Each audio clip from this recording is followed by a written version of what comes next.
Hi, my name is Terry Valentino, and I'm the chief instructor at the Yoseikan Dojo, which is located in Marshall Township Municipal building, and we teach martial arts classes to the general public. I have two of my students with me. This is Nikki Frank and Brian Burge. They're both assistant instructors at my school, and what prompted us to present this video was a desire to address concerns that we've had expressed through self-defense classes that we've taught from women about how would they be able to defend themselves in a worst case scenario. So obviously before you, in a worst case scenario is where someone is engaged in the process of attacking you.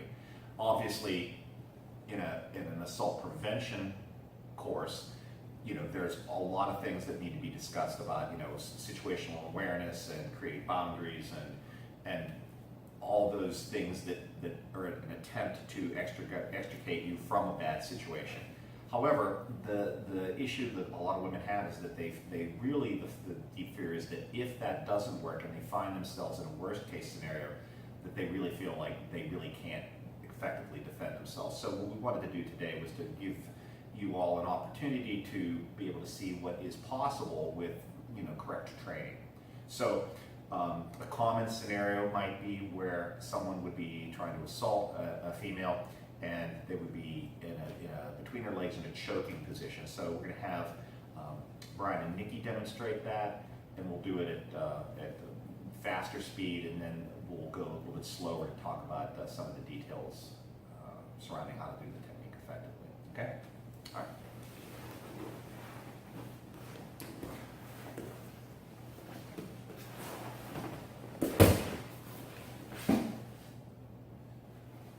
Okay. So, what we're going to do is that if the first thing, if someone's in this position, it's very critical that she preserves her airway. So when he puts his hands on her throat, you can just, not hard. When he puts his hands on her throat, she's got seconds. He's going to bear his weight down seconds before she would go unconscious. So there's a difference between when somebody's wrestling around, they're trying to subdue you, and then when somebody chokes you. So when you're choked, immediately you have to have a response that's very immediate and very violent. So the first thing she's going to do is she's going to do this, what we call like the prey position. She's going to put her hands together and she's going to wedge them up. So if you do this slowly, if she does this slowly, his hands will fall off. So even if you choke her hard. Okay.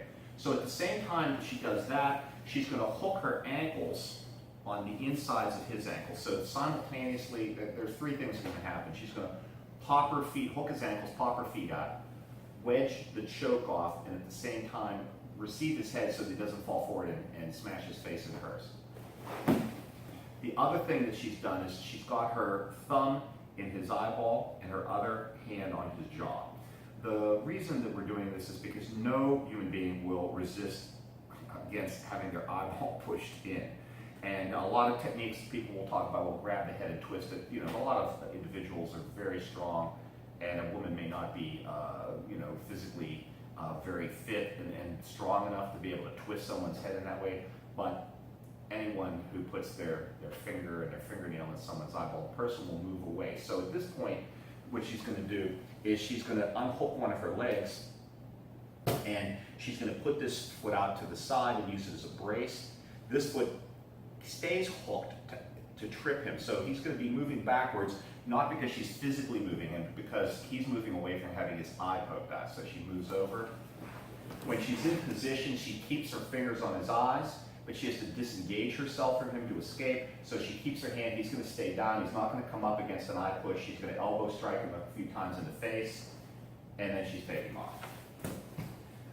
For someone who's a little bit more trained martial artist, you can do the straight arm lock version.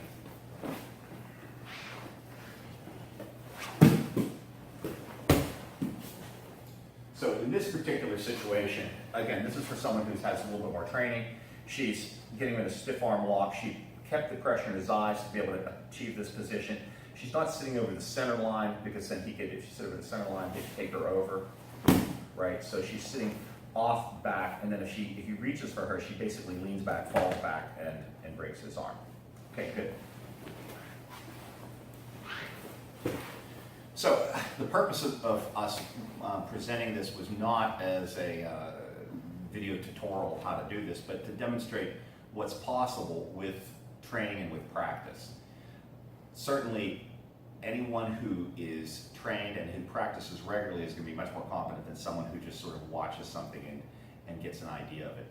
If anyone who's watching this is interested in learning how to protect themselves in this way from a dire situation, my suggestion would be to find a good school and actually begin study. We think that we are that, but there are other schools in the area. What's important is to find a competent, safe, and realistic program that will be able to help you achieve your needs in a safe and a enjoyable environment. So thank you for your attention, and hopefully we'll maybe put some more videos up in the future.